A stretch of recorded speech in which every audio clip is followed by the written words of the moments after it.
सकारात्मक सोच को आओ सारे भारत में फैलाए, सकारात्मक ऊर्जा का आओ सब में संचार कराए। ऐसा ना हो कि हम अपनी जिम्मेदारी भूल न जाए, क्यों इंतजार करें हम किसी का, आओ एक मशाल जलाए। जय हिंद, वंदे मातरम। 10 अप्रैल 2025 राम जानकी संस्थान पॉजिटिव ब्रॉडकास्टिंग हाउस और आरजेएस पॉजिटिव मीडिया की ओर से महीने में 25 दिन सकारात्मक और समसामयिक विषयों पर संवाद को लेकर आप लोगों के साथ आ रहे हैं, ताकि अगली पीढ़ी तक कुछ ऐसी बातें पहुंचाई जा सके जो उनके लिए बहुत ज़रूरी है। 10 अप्रैल 2025 तो 10 अप्रैल का दिन बहुत ही महान है और उसमें मैं बताना चाहूँगा कि जैन धर्म के 24वें तीर्थंकर भगवान महावीर की जयंती 10 अप्रैल 1875 को स्वामी दयानंद सरस्वती ने आर्य समाज की स्थापना मुंबई में की थी और 10 अप्रैल 1917 महात्मा गांधी ने बिहार में चंपारण सत्याग्रह की शुरुआत की थी। इसके साथ साथ 10 अप्रैल 1897 में प्रफुल्ल चंद्र सेन, जिन्होंने कि स्वतंत्रता के लिए बहुत काम किया है, उनका जन्मदिन, और 10 अप्रैल 1931 को शास्त्रीय गायिका किशोरी अमोनकर का जन्मदिन। 10 अप्रैल को विश्व होम्योपैथी दिवस भी मनाया जाता है। तो आइए इन सब चीज़ों की चर्चा करते हुए आगे बढ़ते हैं। जैन धर्म के संस्थापक और अहिंसा को सबसे बड़ा धर्म मानने वाले 24वें तीर्थंकर भगवान महावीर की 10 अप्रैल को जयंती है। ये 2623वीं वर्षगांठ है। भगवान महावीर का जन्म 599 ईसा पूर्व कुंडल ग्राम बिहार के आधुनिक वैशाली जिले में हुआ था। भगवान महावीर स्वामी ने अपने जीवन काल में पंचशील सिद्धांतों के बारे में बताया, जो है अहिंसा, सत्य, अस्तेय, ब्रह्मचर्य और अपरिग्रह जैसे सिद्धांतों को जीवन में अपनाने का संदेश दिया। इन 5 सिद्धांतों को पंच महाव्रत कहा जाता है, जो जैन धर्म की नींव है।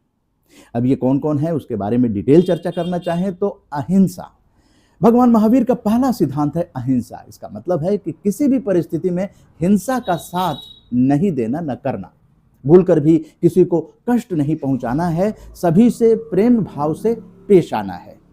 दूसरा महाव्रत का सिद्धांत है सत्य। भगवान महावीर का दूसरा सिद्धांत सत्य का मार्ग, और इसमें महावीर जी कहते हैं कि जो बुद्धिमान सत्य के सानिध्य में रहता है वो मृत्यु को तैरकर पार कर जाता है। इसलिए हमेशा सत्य के मार्ग पर चलना चाहिए, चाहे कितनी भी कठिनाई आए, आपको सत्य का साथ नहीं छोड़ना है। अस्तेय, इस सिद्धांत के अनुसार अस्तेय का पालन करने वाले अपने ऊपर संयम रखते हैं। इसमें वही वस्तु ली जाती है जो उन्हें दी जाती है। इसके साथ साथ भगवान महावीर कहते हैं ब्रह्मचर्य। भगवान महावीर का यह सिद्धांत व्यक्ति की पवित्रता के गुणों को प्रदर्शन करता है। इसके अंतर्गत व्यक्ति कामुकता से दूर रहता है, ये आत्म संयम सिखाता है। अपरिग्रह, इसके अंतर्गत व्यक्ति सांसारिक भोग की वस्तुओं का त्याग कर देते हैं, बस उतनी ही चीजों का इस्तेमाल करते हैं जितनी की जरूरत होती है। भगवान महावीर के उपदेश आज भी इंसान को आत्मानुशासन, संयम और नैतिकता के मार्ग पर चलने की प्रेरणा देते हैं। भगवान महावीर ने 30 वर्ष की आयु में सांसारिक मोह माया और राज वैभव का त्याग कर दिया था और आत्म कल्याण और संसार का कल्याण करने के लिए संन्यास ले लिया था। ऐसा माना जाता है कि 12 साल की कठोर तपस्या के बाद भगवान महावीर को ज्ञान की प्राप्ति हुई थी और उन्हें 72 वर्ष की आयु में बिहार के पावापुरी में मोक्ष की प्राप्ति हुई। ओम भूर्भुवः स्वः तत्सवितुर्वरेण्यं भर्गो देवस्य धीमहि धियो यो नः प्रचोदयात्। 10 अप्रैल 1875 को स्वामी दयानंद सरस्वती ने आर्य समाज की स्थापना की थी। दयानंद सरस्वती के दर्शन को उनके 3 प्रसिद्ध योगदानों से जाना जा सकता है, जिनके नाम हैं सत्यार्थ प्रकाश, वेद भाष्य भूमिका और वेद भाष्य। इसके अलावा उनके द्वारा संपादित पत्रिका आर्य पत्रिका भी उनके विचारों को दर्शाती है। वे एक लेखक के रूप में उनकी प्रतिष्ठा स्थापित करने के अलावा ये जो रचनाएं हैं वो एक धार्मिक सुधारक के रूप में उनकी भूमिका को दर्शाती हैं। स्वामी दयानंद का ईमानदारी से मानना था कि वैदिक शिक्षा के प्रसार के माध्यम से भारतीय समाज के पुनरुद्धार की आवश्यकता को पूरा किया जा सकता है। और अब चलते हैं और बात करते हैं महात्मा गांधी के चंपारण सत्याग्रह की। 10 अप्रैल 1917 में बिहार के चंपारण जिले में नील की खेती करने वाले किसानों के शोषण के खिलाफ पहला सत्याग्रह था, जिसे महात्मा गांधी ने 3 कठिया प्रणाली के खिलाफ शुरू किया था, जिसमें किसानों को अपनी जमीन का एक हिस्सा नील की खेती के लिए देने के लिए मजबूर किया जाता था। गांधी जी की सत्याग्रह की वजह से किसानों को राहत मिली और 3 कठिया प्रणाली को समाप्त किया गया। इसी आंदोलन के बाद बताते हैं कि उन्हें महात्मा की उपाधि से विभूषित किया गया। और अब बात करते हैं स्वतंत्रता सेनानी प्रफुल्ल चंद्र सेन की, जिनके 10 अप्रैल 1897 जन्मदिन मनाया जाता है। प्रफुल्ल चंद्र सेन बंगाल के प्रमुख कांग्रेसी नेता, गांधी जी के अनुयायी और स्वतंत्रता सेनानी थे। प्रफुल्ल चंद्र सेन 1961 से 1967 तक पश्चिम बंगाल के मुख्यमंत्री थे। ग्रामीण विकास के कार्यों और हरिजनोद्धार में योगदान के कारण उन्हें आराम बाग का गांधी भी कहते हैं। स्वतंत्रता संग्राम में प्रफुल्ल चंद्र सेन ने 11 वर्ष तक जेल की सजा भी भोगी थी। 10 अप्रैल 1931 को शास्त्रीय गायिका किशोरी अमोनकर का जन्मदिन है। हिंदुस्तानी शास्त्रीय परंपरा की प्रमुख गायिकाओं में से एक और जयपुर घराने की अग्रणी गायिका किशोरी अमोनकर का 10 अप्रैल जन्मदिन है। ख्याल गायकी, ठुमरी और भजन गाने में माहिर किशोरी अमोनकर की प्रभात, समर्पण और बॉर्न टू सिंग सहित कई एल्बम जारी हैं और उनमें उनका शुद्ध और सात्विक संगीत झलकता है। किशोरी अमोनकर को संगीत के क्षेत्र में अथाह योगदान के लिए 1985 में संगीत नाटक अकादमी पुरस्कार से सम्मानित किया गया। इसके अलावा भारतीय शास्त्रीय संगीत को दिए गए उनके उत्कृष्ट योगदान के लिए उन्हें 1987 में देश का तीसरा सबसे बड़ा नागरिक सम्मान पद्म भूषण और 2002 में देश के दूसरे सबसे बड़े नागरिक सम्मान पद्म भूषण से सम्मानित किया गया। मशहूर प्रख्यात हिंदुस्तानी शास्त्रीय गायिका किशोरी अमोनकर का 3 अप्रैल 2017 को मुंबई में 84 वर्ष की उम्र में निधन हो गया। उनके जाने से हिंदुस्तानी शास्त्रीय संगीत में विराट शून्य पैदा हो गया है, जिसकी पूर्ति करना असंभव है। वास्तव में कहा जाए तो किशोरी अमोनकर हिंदुस्तानी शास्त्रीय संगीत की दिग्गज गायिकाओं में शुमार थीं। और अब चलते हैं, बात करते हैं विश्व होम्योपैथी दिवस की। आरोग्यम परम भाग्यम स्वास्थ्यम सर्वार्थ साधनम, अर्थात अच्छा स्वास्थ्य सबसे बड़ा सौभाग्य है। होम्योपैथी और चिकित्सा जगत में योगदान को श्रद्धांजलि देने के लिए हर साल 10 अप्रैल को विश्व होम्योपैथी दिवस मनाया जाता है।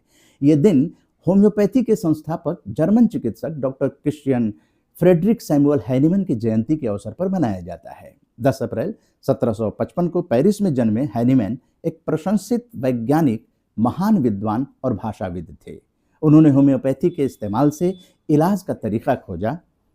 2 अप्रैल 1843 को उनकी मृत्यु हो गई।